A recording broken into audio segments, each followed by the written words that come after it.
Hello, everyone, and welcome to this week's podcast. So, today we have Erika, and she's based in Arizona. So, Erika is a spiritual life coach. And welcome, Erika. Thank you for coming on. Really appreciate your time. Yeah, thank you, Tracy. I'm happy to be here. All right, so can we just get straight into it? Because I've had a look on your website and I see that you've had a near death experience. So, can you tell me a bit about that before we dive into a bit more about what you do? Yeah, absolutely. I'd be happy to share. It really was the turning point for my life, and it happened at a pretty young age. I was 20, so I had a car accident from an undiagnosed medical condition. I have epilepsy and was not aware, and had my first grand mal seizure, and crashed my car and Um, hit my head so hard that I guess it just knocked my soul right out of my body. Kind of, you know, and I, it's so hard to put into words when we do have near-death experiences.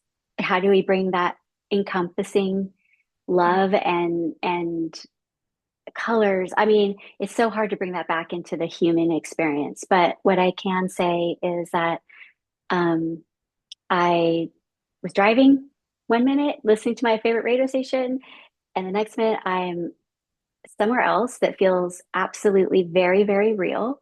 yeah. I'm sitting at a picnic table in the most beautiful, lush green rolling hills of a park, I guess. And I've never been to Ireland, but I could only imagine that it was like that. But if you could amplify the colors to a non-human way of seeing things. And I say ironically because I'm not religious at all, and I was not brought up that way. In fact, if anything, I studied more Buddhism. So what I'm about to say is going to be a little peculiar, but I was sitting across the picnic table from Jesus, Mhm. and it was such a like he was like, "Hey, do you know who I am?" And I was like, "Yeah, you're Jesus." And I was like, it was just such a it was like a conversation like what we're having. But he was so jovial and funny and just loving, and he did not look like the Jesus that we know from the Bible. Okay. Um, Ironically, many years later, after I came back from my experience, and you might know of her or maybe not, but if your listeners want to Google, there was a girl, a young girl, who passed away and came back. She was 13 and she didn't paint prior. And she started painting this man. And she said, "This is Jesus." And when I saw this, I was like, "That's the man I saw." Mhm. And so it was such confirmation. And I kind of joke, and I don't know, do you know who Rod Stewart is? He was Yeah. an artist. Yeah, okay. I joke and say he kind of looked like a dark-haired Rod Stewart, Oh, okay. with golden eyes. And Yeah. I mean, it was just love. It was complete and total love in my experience. And then, I mean, I could probably talk on this for hours, but the short of it is that after our conversation and some experiences, I did proceed to go into that tunnel of light, Mhm. and was so ready to go home. And that's what I call it. I call it home. Because it's a peace unlike anything I've ever discovered here on Earth. Um, and I was greeted by a silhouette, a man, or I don't know, a person in silhouette who telepathically said, "It's not your time." And I always joke and say, if I had arms, because my body disappeared and I just kind of went into this pinpoint of light of consciousness, Yeah. very aware of my surroundings, but it wasn't the same as having arms and legs. Mhm. And I remember thinking, if I had arms and legs right now, I would push you out of the way and just keep going, because I wanted to go home. I was Mhm. ready. Clearly, there were other things I needed to do. And so it brought me back. and then I came back into my body. And that's when I felt the density of our earth, the density Mm. of being human. And you know, a lot of people don't talk about this after near-death experiences, but as I've begun, you know, as I've researched them more and more, um, there is a period of time, if not the entire time that you're back, that you struggle with having to be here. Yeah. And so my first, I would say, 3 years of coming back was really hard. And I just wanted to go home. I struggled with really severe depression, anger, frustration. Like I didn't understand. On top of that, you know, a lot of times people who come back to a body that's not the same. And so there's those challenges too. But that being said, I believe it was all part of what led me now to here, where I get it. I understand the pain of being human. And I also know where we go and that we're not separated. Mm. Yeah, yeah, So, it's lovely. I know my nan had a near-death experience, and she told me what it was like on the other side. And she met my granddad had already gone over, and she said how lovely it was, and she didn't want to come back either. But she did come back. yeah, She lived to another 30 odd years, I think. But she said how vibrant the colours are over there, and yeah. how lovely that the energy is over there. So I found that really like reassuring. So I don't know if you've looked on my site to see that I do funerals as well sometimes. I'm a Oh, celebrant, so I yeah, do weddings and funerals on a spiritual yeah. basis. Wow. And it helps when I talk to some families sometimes when they've lost someone. So I can say to them, you know, like I know what it's like on the other side, not from personal experience, but Mhm. from a close family member. And you've just confirmed that as well, what it is actually like over there. So they love it. They're in peace, and it's lovely Yes. experience for them, and that basically they're gone home. So I think Yeah. that's wonderful that you can come back and say that to people as well. Yeah, thank you. I've really made it my life mission.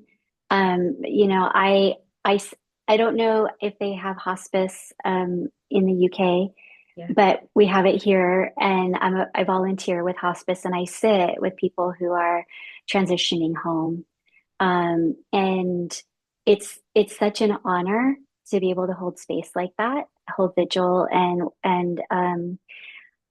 what I began to see is that the the passing, um, I liken it to uh, how do we explain this? Like it's hard for us in the human state because we don't know what we're going to. But if you could reverse engineer it to like when our soul is at home before we sign up for this crazy adventurous life, and Yeah. we're like, oh, I don't know what we've signed up for, and we don't know what's waiting for us when we come through to the other side necessarily, or maybe we do and we just forget.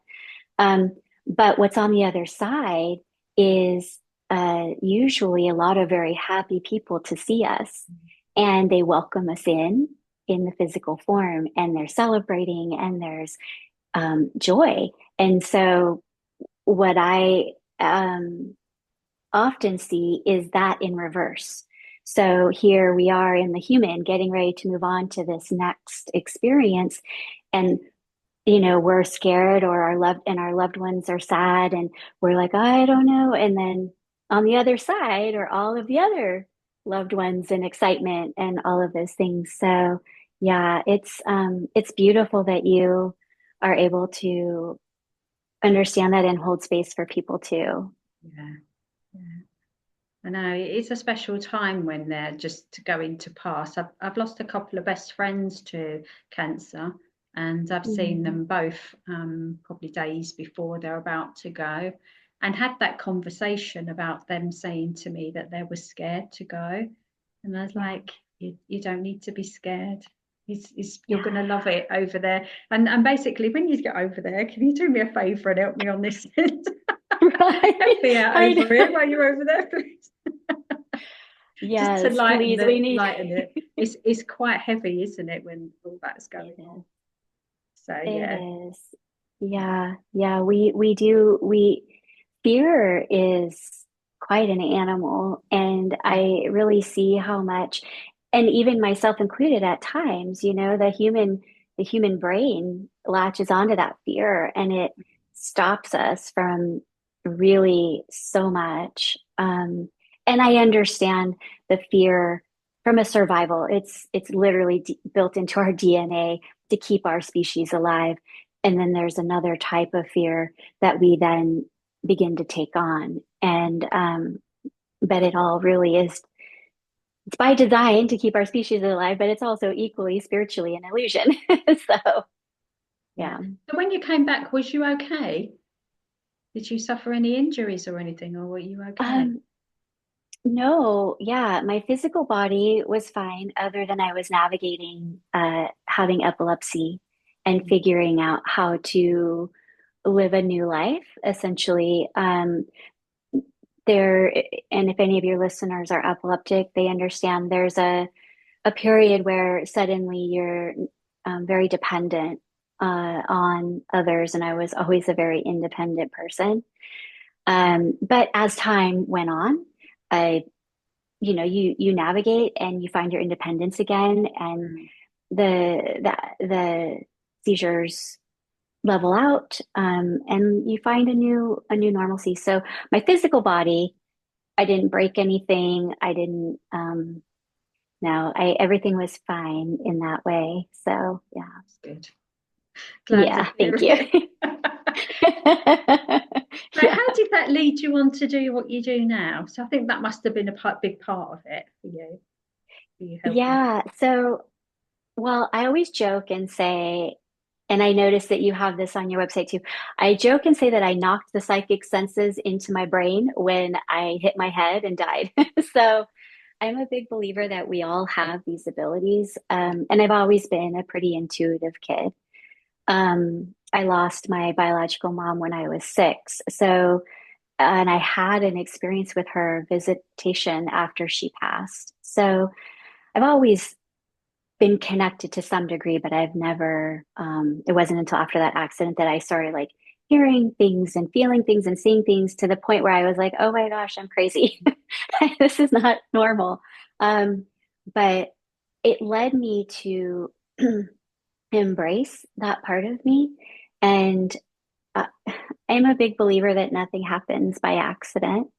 And through a series of events, I ended up on the Queen Mary in Long Beach, California, and beautiful, beautiful ship.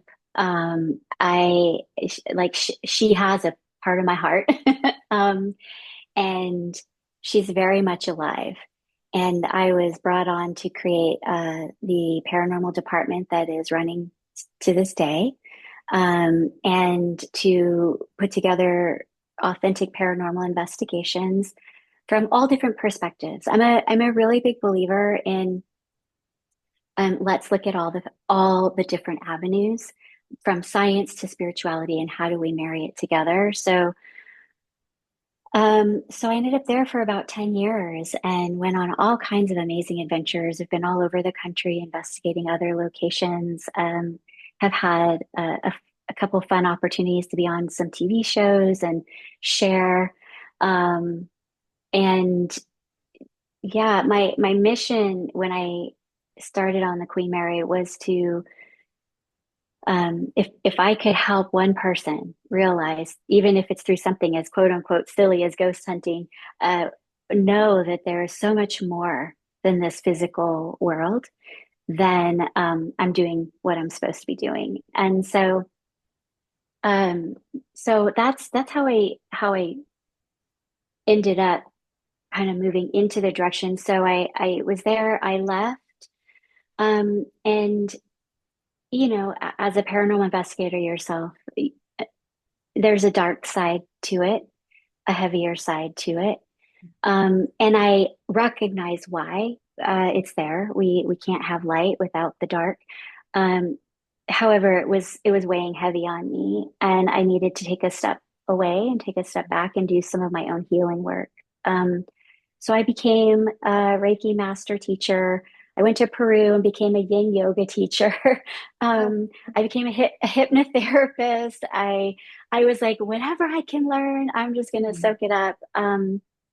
And uh, fast forward to today, I have really seen and learned um, how much services like ours are mhm, needed to help keep people remembering why they came here.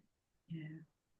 So, so that's kind of my overarching journey. Of course, there's some detours and funny stories and all those little things, but yeah, yeah, Yeah. Do you deal with trauma? I think I saw that you did grief and trauma. Is that your main two things? Because those two yeah, things in themselves are heavy as well. And they yeah. can take a toll They, on your system, can't they, dealing with that? oh, absolutely. And it, it works.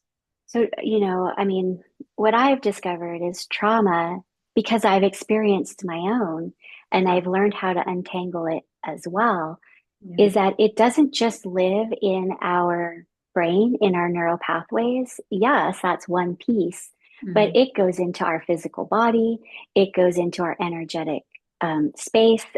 And so I've noticed that at least my experience has been I've gotten healing from this modality and healing from that modality and healing from, and so I worked on creating a very holistic approach where we integrate all the bodies into some healing work. So yeah, I do work with trauma, not from a therapist perspective.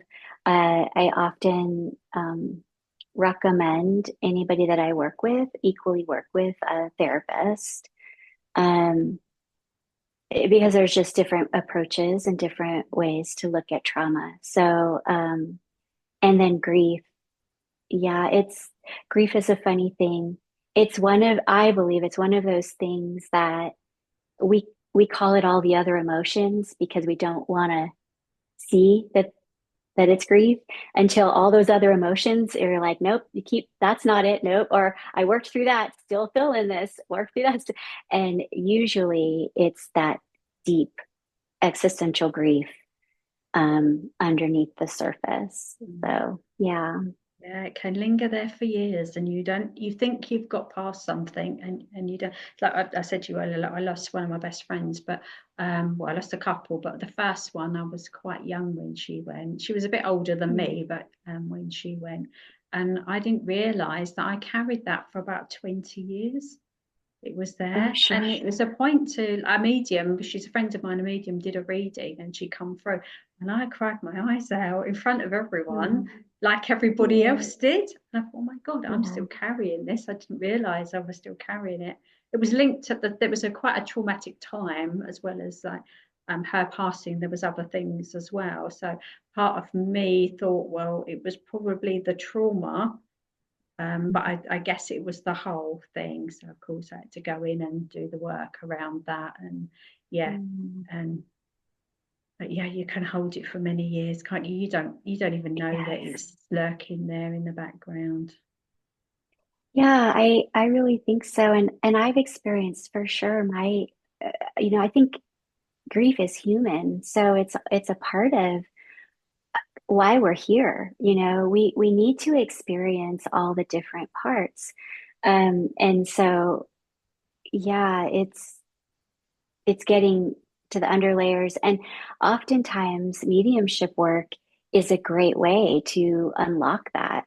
And you know, having those messages and remembering and feeling at a very visceral level that our loved ones are here. Like, you know, we see this like we're here and they're here and there's this separation because our logical mind can't understand that we are really multi-layered and multi-dimensional. Um, and so it's just when we move through that deeper healing work, like sounds like you've done and I've done, we're finally able to, and not always because we're human and we get those moments and we have that human amnesia. Yeah, Or our vibration's not as high as yeah, it was on Tuesday, and we yeah. forget. But we can get quiet in those moments and connect and remember and feel them with us, and it's such a beautiful thing. Mm, yeah. Yeah, I agree. When I do my work now with trauma, I do most of my stuff in the quantum field. So I'm finding that I'm going back doing generational healing, timeline clearing, Yeah, like any sort of repeating patterns, past life stuff, all of that, because they've already been to therapy yeah, and it hasn't worked. And then they're right. like they've tried stuff for years, and usually I don't know all the therapies, I don't know, but from what I can gather from some of my people is that they talked about it a lot. So they were reliving it all the time. So it was just bringing it to the surface, and it wasn't getting cleared or healed. They might have felt better in that moment because they were talking, but then they will Right. go when they're on their own. They would like, oh, it's all come to the surface now. What do I do with it? So mine is done energetically. I do everything in the quantum and going every which way, depending Yeah, I where I love need to that. Yes. go to clear it from a different space because it Yeah. doesn't, or they're full of aches and pains and can't pinpoint where that's actually come from. Do trauma sits in the body as well? Yes. So they can Yes, it understand. does. And even things like, is it MS or some of the other ones affect the immune system? I Yes. mean, that's prolonged trauma, stress, maybe grief as well, that's sitting there that's not being resolved, isn't it? So it can Yeah. affect people on all different levels and even mentally if they've got Yeah. mental health issues. So it's a big subject, isn't it? It's a lot to cover. And you don't even really know when you start going into it what you're going to uncover or which way you're going to go with it, do you? You can end up going down all different rabbit holes to try, because no two people are ever the same. And no two Right. people respond the same or act the same, do they? So Yeah. yeah, it's Yeah. it can be quite a lot sometimes to have to deal with that and hold that space and clear that energy. I don't know how you are when you work, but do you feel that you do take on board some of that energy?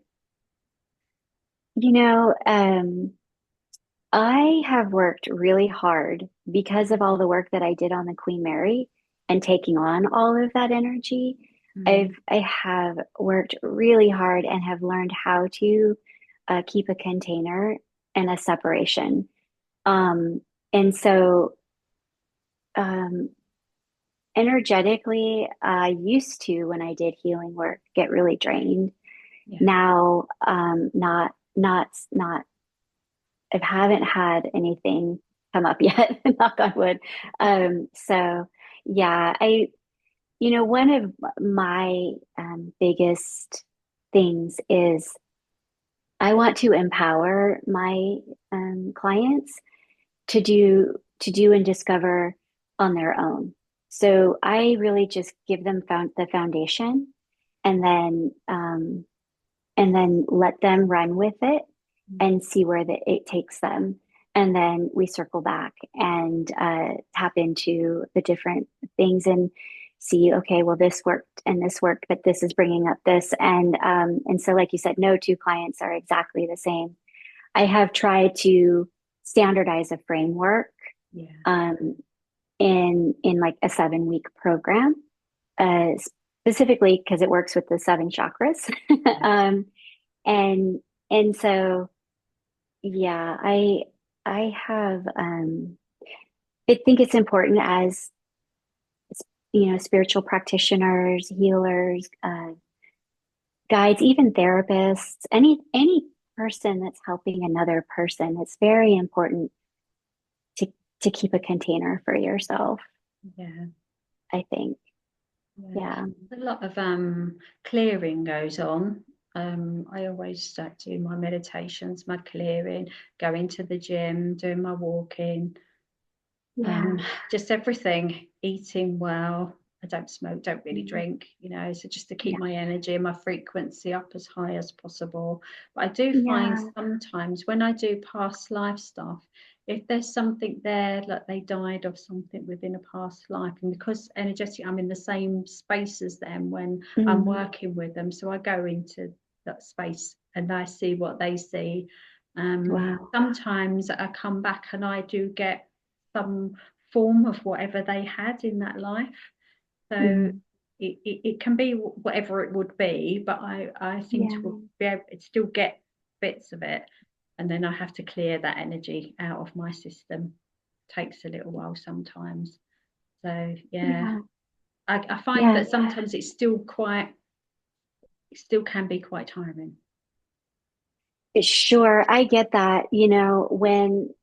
When I was doing more of the mediumship, psychic type work, and I was working in um, that intuitive space, Mm. uh, then you're in that realm with your client, and so that was very draining Mm. and something that was not sustainable for me. Yeah, So that's where I learned to um, hold space for somebody who is intuiting their experience and guide and teach and discover. Um, because I recognize the work you do, and it's so, so important. I don't feel like everybody mm. can, can do that, um, because it is taxing, it is draining, and yeah, it's exactly what you're meant to do. If that makes any sense. And Yeah, I believe for me, it was more to hold space. yeah, yeah. Hmm. Yeah, I've slowed down a bit this year because last year I just found that it was quite exhausting. Yeah, So just thinking I need to step back a bit from it because I don't think people quite understand that don't do it, how actual taxing it is on your physical body to keep your frequency that high all the time, to be able to work in that space and come out of it. Um, yeah. One of my friends that I did a thing with on here, he's a shaman, and he said to me that Mm, every time like we do that type of work, we lose a little bit of our soul. It takes a little bit of our spark away. mm, So you have to really monitor how mm. much work that you can do. And well, sometimes that this is trauma of 30 years plus. They've had it since Yeah. the kids, especially if it's like sexual abuse and then follows on from all Mm, different things and addictions. mm. And I did, when I first Yeah. started doing it this way, I seemed to get the people that had completely had the whole range of stuff. I think it was like really Yeah. a lot. So I went and done the trauma training so I could understand, because I didn't want to go and trigger anybody. Because intuitively, I knew what to do, Yeah. but there was always that Sure. little bit. My God, I'm getting like the full range. What is going on here? I think I need to go and do some sort of professional training to understand, Yeah. which did help as well. You Mm, get a wider perspective of it, I guess, from learning all mm. the other bits and pieces. But like you say, Yeah. I think anyone that works with trauma, especially in this day and age, and can help people with their mental health, it's so much of it at the moment. And Uh, I tell yeah. my ladies or people I work with, like, to do the meditations, to do the self-care and do the work on themselves. It's just got to be done. You're not going to get through these times, if you like, with everything changing and going on in the world without being stable and grounded within yourself. Um, to just, while we ride the waves, I suppose, for the next 5 to 8 years till it settles down Yeah. again and everything's back, as it should be in the first place, I guess you could say. What Yes. self-care? What do you do for yourself? Well, yeah. So, real quick, I just want to circle back to, if it's okay, what the shaman said, because that is so true. And Yeah. I've not heard it said in that way, but having experienced what I did when I did the work on the Queen Mary, that is almost 100% verbatim what I was trying to say, Mm. It does. why I pulled away. Yeah. And so, thank you for sharing that. That was something that really resonated for me. Mm. Um, and so, yeah, and then it does tie into the self-care because, well, we are spiritual beings having that human experience. We have to take care of our human experience. Mm. And so, for me, I I'm really big on nature and communing with Mother Earth. And so, um, I know it might sound a little hippie-ish, but if I ever go missing, people know to find me like barefoot on the rocks in Sedona. Yeah. So Yeah. uh, that is a big part of my self-care routine. Meditation, daily. I have a daily meditation practice, sometimes twice. And I do have to be careful because it can equally be because it meditation is the one place I've been able to find that peace that I and love that I experienced when I went home. So I have to be really careful to keep it balanced because oftentimes I can also equally Want to just be there. meditate. I'm just going to live in meditation. Yeah. So, Yeah. um, yeah, so I meditate. Um, I love quiet meditations. I love guided meditations. I love um, the journeys, the story. I love it all. And I'm a big believer, and part of my self-care is um, like playing any kind of play, whether I dance a lot. I do a lot of partner dancing and like salsa, bachata, different ballroom dances. I love dancing and ecstatic dance, all kinds. So for me it's just about movement and play and remembering that we can move through all of our emotions, even the hard ones, in an authentic way, but that we don't have to give it permission to hang out and stay in our body and stay in us. So yeah, anything I can do to play, laugh, move, I do. Yeah. So Dona's a very spiritual place, isn't it? There's a lot goes on there that I've heard. Oh, it really is. And while I don't live there yet, I am manifesting that that will be my new home. So it's beautiful. And it's only about an hour and a half away from me by car. So yeah. Amazing. Yeah, I've seen some things, people that I've watched on YouTube and stuff like that that live there. And they do retreats, and there's lots of things that Mhm. go on over there, isn't there? Have you got plans for anything like that?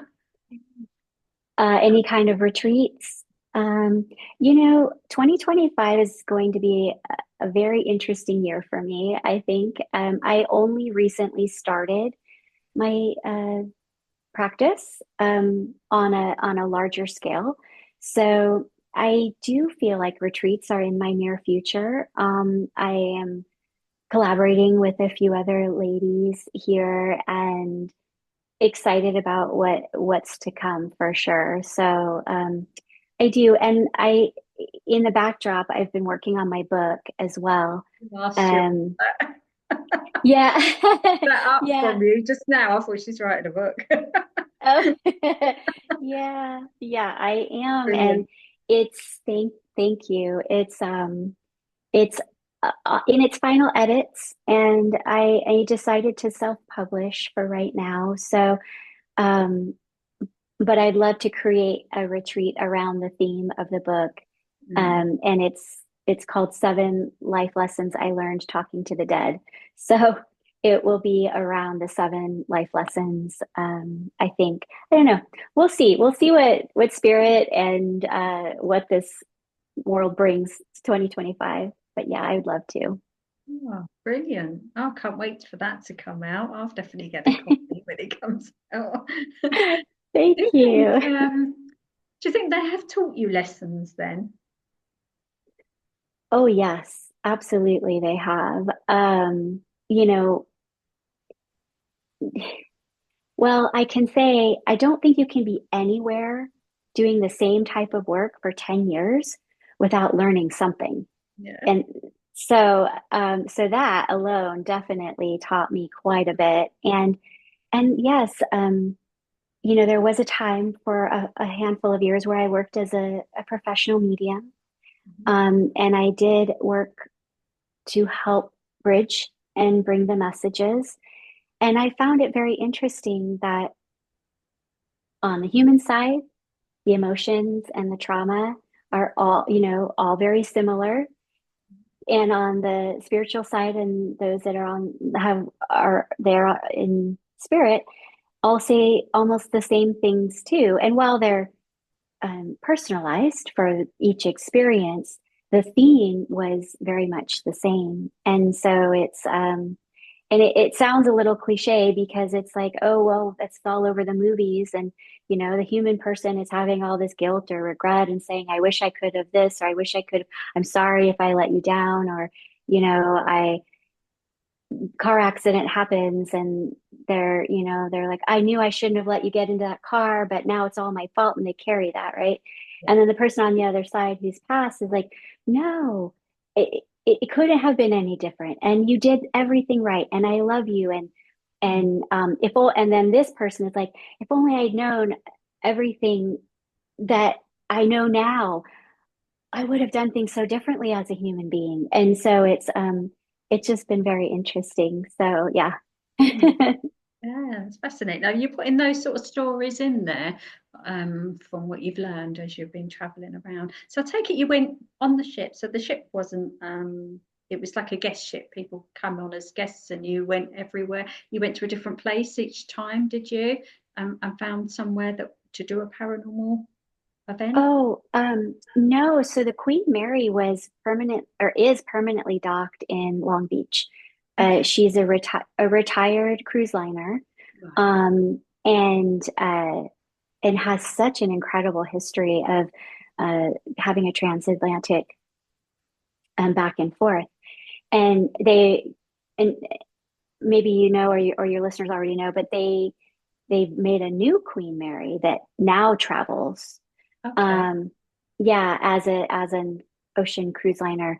But the original Queen Mary, which was built by the same builders who built the Titanic, Oh. um, uh, finally retired and docked in Long Beach. And so um, currently she's considered, I guess, a floating hotel and tourist attraction.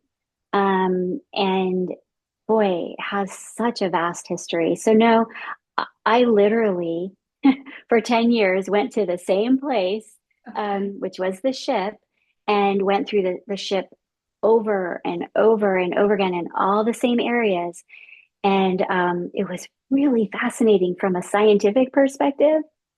Because here you have this contained experience, and you can begin to see, well, there's different people, so they bring their own experience. The moon's full tonight. Okay, I'm going to mark this down. There's this going on, and then and you go into the same areas, and you think, okay, well, this is happening when this happens, and then that happens when this happens, and how much of it is connected to the Queen Mary, and how much of it is connected to the living that is participating in the experience? How much is connected to the astrological events? It was just very fascinating and Mm. such an unusual experience that I am just so grateful to have had. Mm. Yeah, and there were areas on the ship that it was like clockwork. You could count on people having experiences, even if I didn't say anything. Yeah. Um, People would have repetitive same experiences and tell me later at the end of the investigation, have you ever had anybody get touched in, this particular area? I felt like somebody was over here and this pressure. And I was like, well, actually, yes. So, um, yeah. And the things that collectively, as some of the groups that I've taken through have witnessed, while I've witnessed it too, it just boggles the mind at times. And it can be scary, and also it can be magical. Mm. Do you still get So, interaction now? Do you get people coming to you in spirit now? from the Queen Mary to here, Oh, where um, just generally, I mean, I attract them like a magnet. They're always around me. yeah, My life, I'm used to it. I'm surprised you can't yeah, see any orbs going off in the background, but they're I know. usually flying Yes, about. yeah, yeah. So funny. Yes. Um, you know, yes, I do. However, I don't know. I just feel like somehow along the way, and I'm learning to soften it a little bit because I have created this container where I will not entertain the shenanigans unless I have the energy to do so. And so, but I also think that I might have swung a little too far in that container, because I needed to at that moment, as you probably can appreciate or understand. But I'm now in a place in my life where I'm beginning to soften a little bit and entertain a smidge. But yeah, so yes, they do pop in from time to time. Uh, I'm in a really old building, and this used to be at one point a convalescent home. It's now turned into apartments. It used to be somewhere where I don't know, it probably was the Second World War, I would think. A lot of the men used to recover here as well for that. It's been many things, hospital. Wow. So you can imagine the amount of energy, and things kept popping up. Obviously, when I first moved here, I was like, so I can close down my space. I generally speaking, I don't get any randoms coming in now because it's quite closed down, Good. but I did when I first moved here. But usually, Yeah. if I've got a client coming or doing a reading or something like that, then somebody will pop in.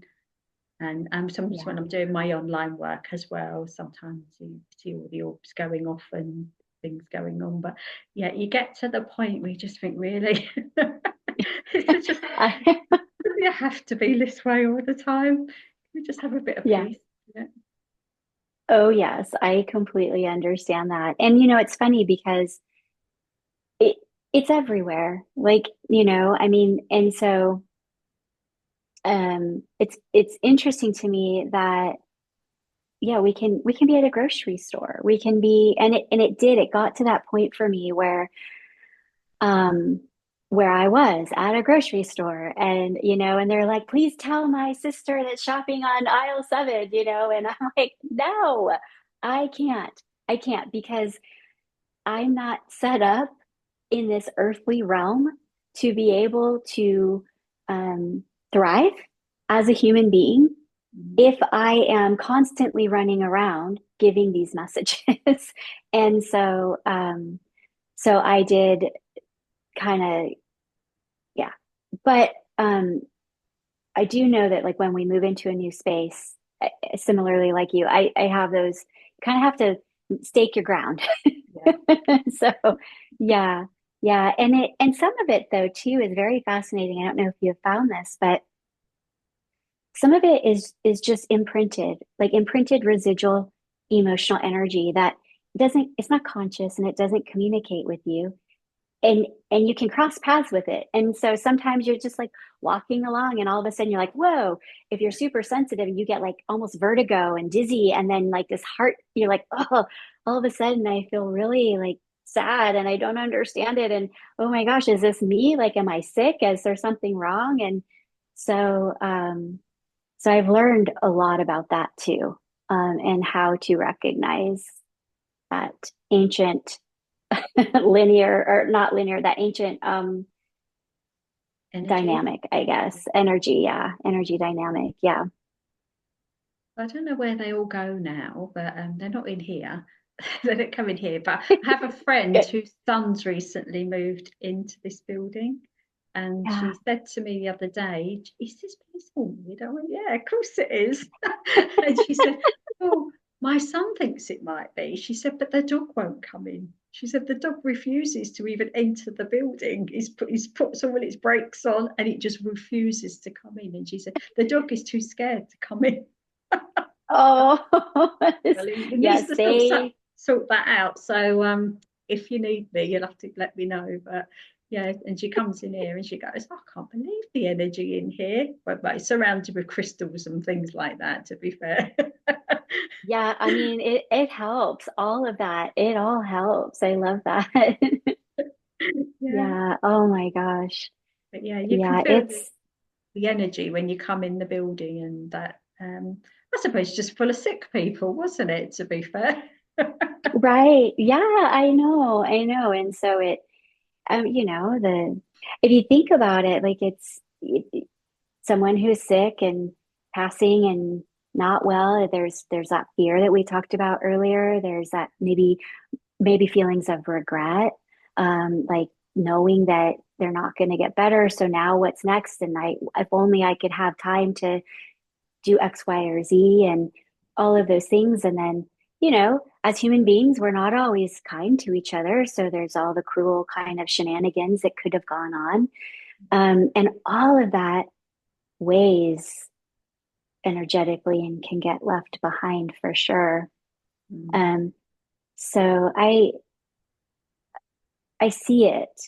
I see it a lot. And that's really why I've begun to reopen up and shift back into doing healing work in a way that I hear so often as I sit with people in hospice, like uh, I wish I could have, right? It's those deathbed moments, Yeah. and I I want to help people so that when they are many years before they're on their deathbed, they can be on their deathbed ready and looking forward to that next step because they've experienced all the beauty and all the real emotions of life, knowing that it doesn't they don't make those emotions don't make them who they are. Yeah. So yeah, yeah, it is everywhere for sure. And then equally, there's the light and the beauty and those things too. So yeah. Yeah. Yeah, that's really cool. Are you going to include some of those regrets in your book?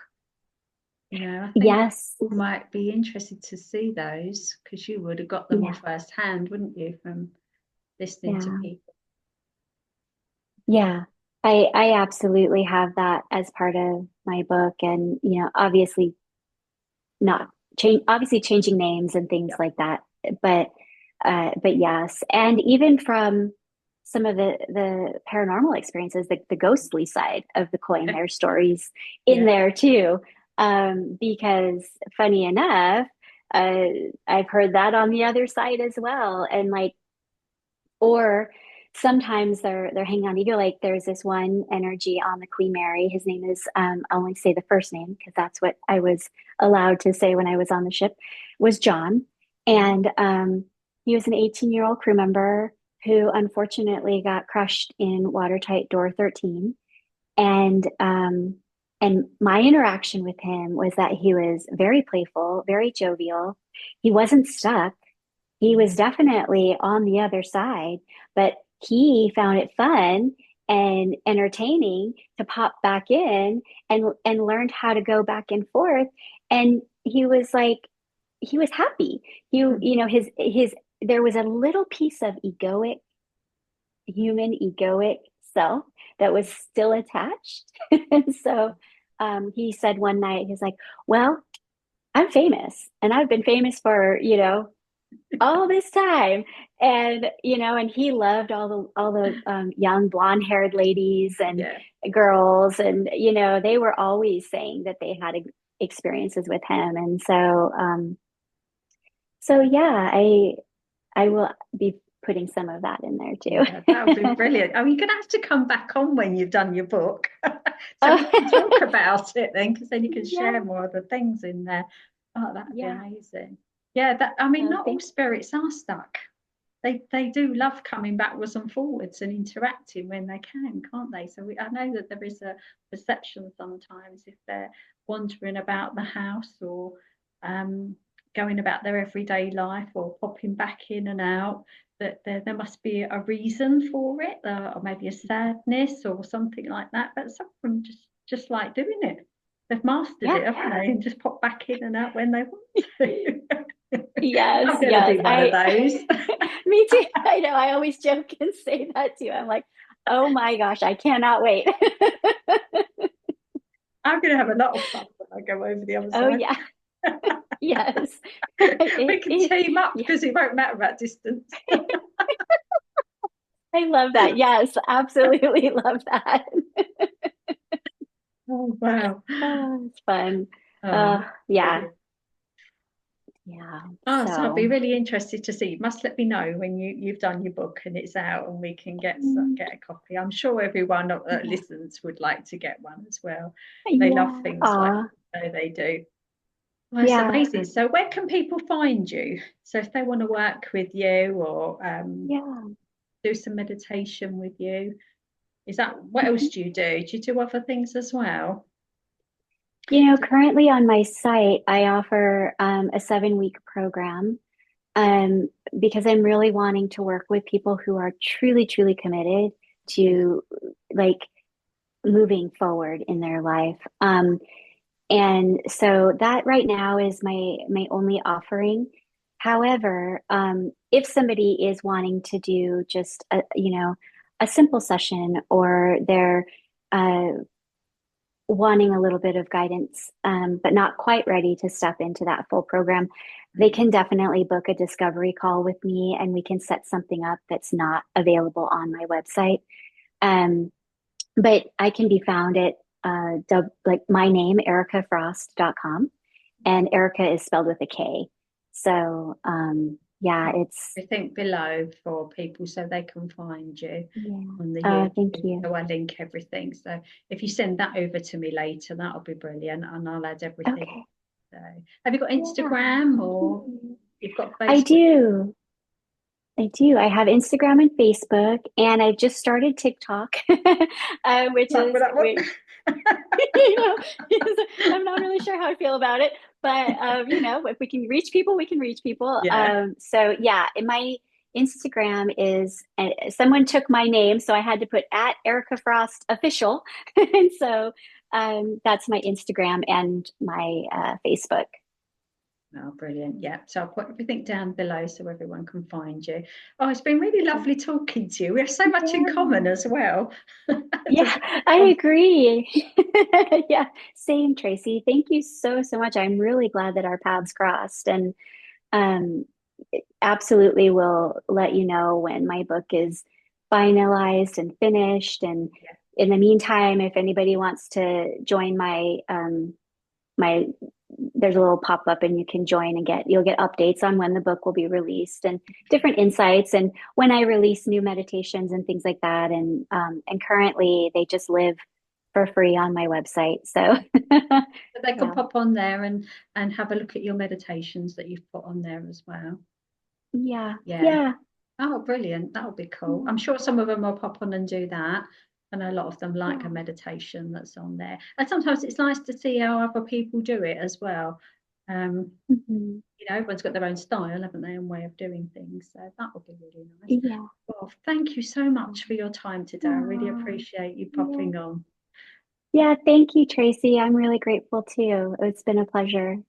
Oh, I would sign off now. So thank you, and I'll speak Yeah, to you again soon. sounds good. Thank you. Take care.